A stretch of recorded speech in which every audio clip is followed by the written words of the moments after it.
Kwenye ulimwengu wa giza watu hawataki uolewe, hawataki kusikia ndoa. Wameshatamka kwenye ukoo wenu, mkijitahidi sana unapewa neema ya kuwa tomboy.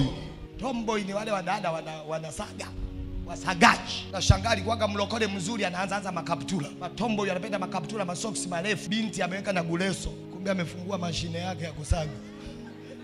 Pita, namwambia umepatwa na nini?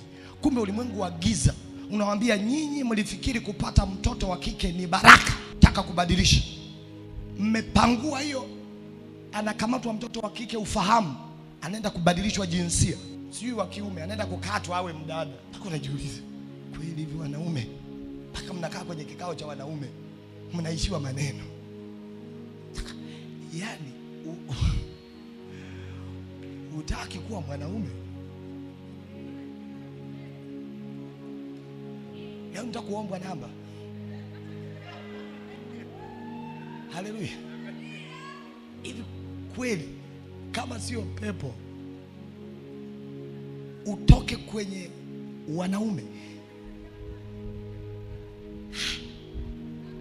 utembee mtu kakuwekea mkono na ukomavu uliokomaa, mamishipa magumu.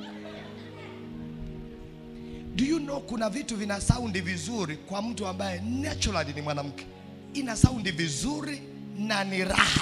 Unaweka kamkono hivi mwili unateleza. Apewe sifa Yesu. Mwanaume umebadilisha jinsia, umekoma. Unajua viazi batata? Batata ni kiazi gani? Viazi vitamu hivi. Mamisuli kama viazi vitamu yale. Na lenye dako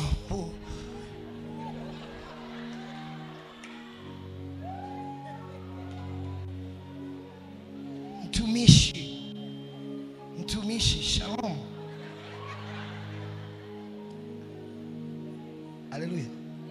Wewe ukiangalia, unamwangalia huyo kijana, unasema jamani, vijana wa siku hizi, it's not about him. Kuna show imejeruhika huku kwenye ulimwengu ambao hana mamlaka.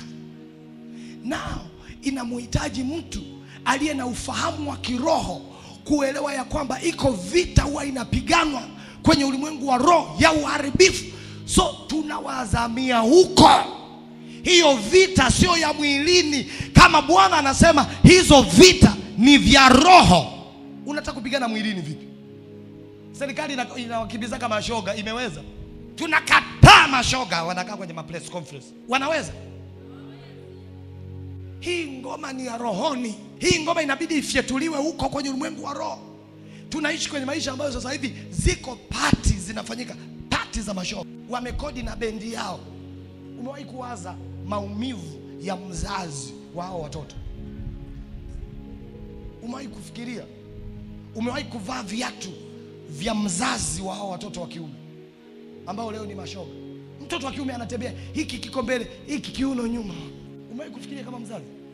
Wanangu wazuri, niwaambieni, yako mambo hayatabadilika kwenye maisha yako mpaka umeingia kwenye majira yako ya kuua chochote kilichojipanga kukuua. Hautaleta badiliko mpaka umevaa hayo majira yamekuwa kwako. Kama ambavyo mkulima hafanyi mchezo majira yake na msimu wake wa kupanda ukifika, ndivyo ambavyo mwana wa Mungu uliyookoka hutakiwi kufanya mchezo na majira yako ya kuua.